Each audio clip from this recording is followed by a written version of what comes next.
Hello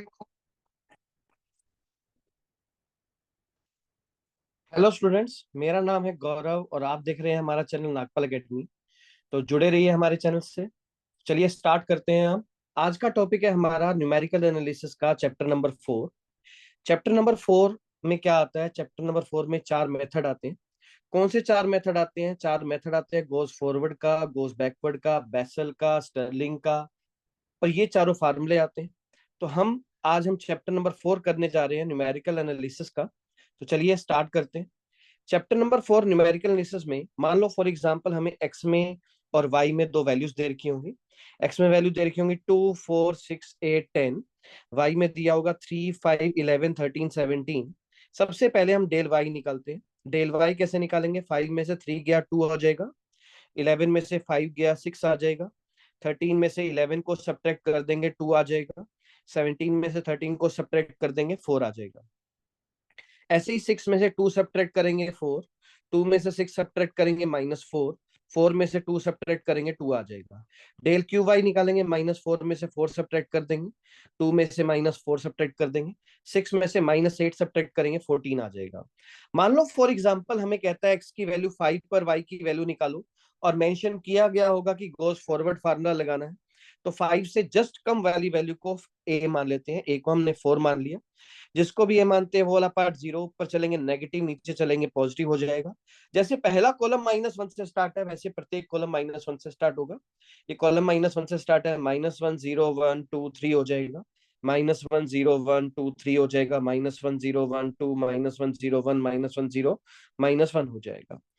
अब गोस forward formula होता है, गोस फॉरवर्ड फार्मूला होता है y इज इक्वल टू होता है y0 plus u del y0 plus u -1 by factorial two del square y -1 plus u+1 u -1 by factorial 3 del cube y-1 plus u+1 u -1 u-2 by factorial 4 del की power 4 y-2 up to infinity होता है।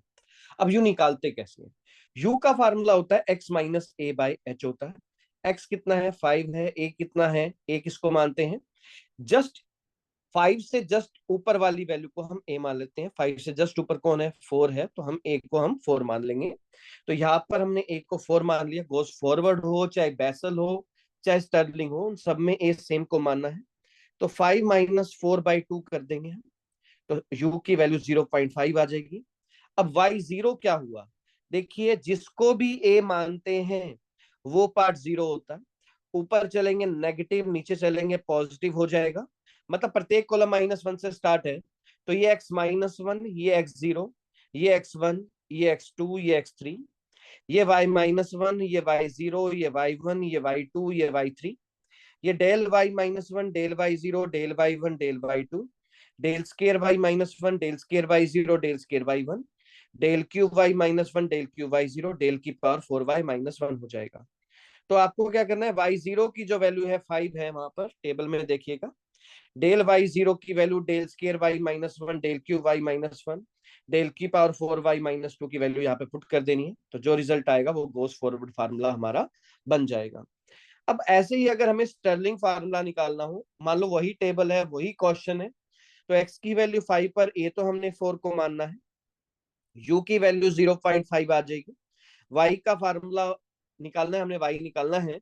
तो Stirling formula की value होती है y is equal to होती है y0 plus u/2 del y0 plus del y-1 plus u square by factorial two del square y-4 1 u square -1 by factorial 3 1/2 del cube y-1 plus del की power 4y-2 up to infinity होती है। तो ये सारी value उठा के इस equation में पुट कर देंगे तो y का फार्मूला हमारा बन जाएगा। ऐसे ही अगर बेसल फार्मूला निकालना हो हमने, तो बेसल फार्मूला में क्या कहते हैं? बेसल फार्मूला होता क्या है? बेसल फार्मूला के अकॉर्डिंग एक्स की वैल्यू 5 है, ए हमने 4 को मानना है।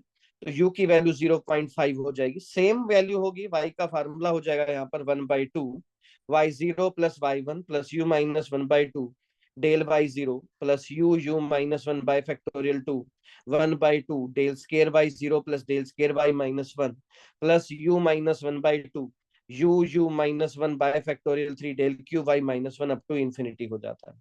तो ये हमारा बेसल फार्मूला था। तो हमने बेसल फार्मूला के अकॉर्डिंग भी ये वैल्यूज निकालनी है। लेकिन अगर गॉस बैकवर्ड फार्मूला आ जाए, देखिए चैप्टर नंबर 4 हमारा इंटरपोलेशन नाम है। इस इंटरपोलेशन में सिर्फ 4 ही मेथड है, गॉस फॉरवर्ड है, गॉस बैकवर्ड है, बेसल है और स्टर्लिंग है। तो चलिए अब हम गॉस बैकवर्ड फार्मूला करते हैं। गॉस बैकवर्ड फार्मूला में भी मान लीजिए हमें एक एक्स और एक वाई दिया हुआ है। एक्स की वैल्यू दी हुई है 2, 4, 6, 8, 10 दी हुई है, और वाई दिया हुआ है 3, 5, 11, 13, 17 दिया हुआ है। तो सबसे पहले डेल वाई निकालते हैं। डेल वाई कैसे निकालेंगे, इसको इसमें से सब्ट्रैक्ट कर देंगे। 11 में से 5 सब्ट्रैक्ट कर देंगे, 13 में से 11 सब्ट्रैक्ट कर देंगे, 17 में से 13 सब्ट्रैक्ट कर देंगे, 6 में से 2 सब्ट्रैक्ट किया, 2 में से 6 सब्ट्रैक्ट किया, 4 में से 2 सब्ट्रैक्ट किया। ऐसे ही डेल क्यू वाई डेल की पावर 4 वाई निकाला हमने। मान लीजिए एक्स की वैल्यू 5 पे वाई की वैल्यू निकालनी है, तो देखिए गोस फॉरवर्ड में, बेसल में, स्टर्लिंग में ए हम जस्ट कम को मानते थे, इसमें ए जस्ट ज्यादा को मानेंगे, यानी कि ए हम मानेंगे 6 को। तो ए 6 को माना तो यू का फार्मूला होता है x minus A by H, U निकल जाएगा हमारा। वाई का फार्मूला होता है Y 0 plus you del Y minus 1 plus you plus 1 you by factorial 2 del square Y minus 1 plus you plus 1 you you minus 1 by factorial 3 del cube Y minus 2 up to infinity होता है। तो यहीं पे जिसको भी ये मानते हैं, आपको बताया कि जिसको भी ये मानते हैं वो वाला पार्ट तो जीरो हो जाएगा, ऊपर चलेंगे नेगेटिव, नीचे चलेंगे पॉजिटिव हो जाएगा। तो जैसे ये कॉलम -2 से स्टार्ट है, तो प्रत्येक कॉलम -2 से स्टार्ट होगा। तो -2 -1 0 1 2 हो जाएगा, -2 -1 0 1 और 2 हो जाएगा, -2 -1 0 1 -2 -1 0 -2 -1 -2 हो जाएगा। और एक्स की वैल्यू 5 पे वाई की वैल्यू निकालनी है, ए जस्ट ज्यादा को मानना है। यू का फार्मूला होता है x minus a by h, u आ जाएगा। तो वाई का फार्मूला होता है Y 0 plus you del Y minus 1 plus you plus 1 you by factorial 2 del square Y minus 1 plus you plus 1 you you minus 1 by factorial 3 del cube y minus 2 up to infinity होता है। ये सारी value उठा के इस formulas में put कर देंगे, तो जो रिजल्ट आएगा वो आंसर आ जाएगा। This is called goes backward formula. तो कल हम नेक्स्ट डे हम जब मैं लेक्चर बनाऊंगा तो इस चैप्टर नंबर 4 के आर्टिकल्स लेकर आऊंगा। तो जुड़े रहिए हमारे चैनल से। अगर आपको समझ में आ रहा हो तो प्लीज मेरे चैनल को लाइक और सब्सक्राइब कर दें। Thank you.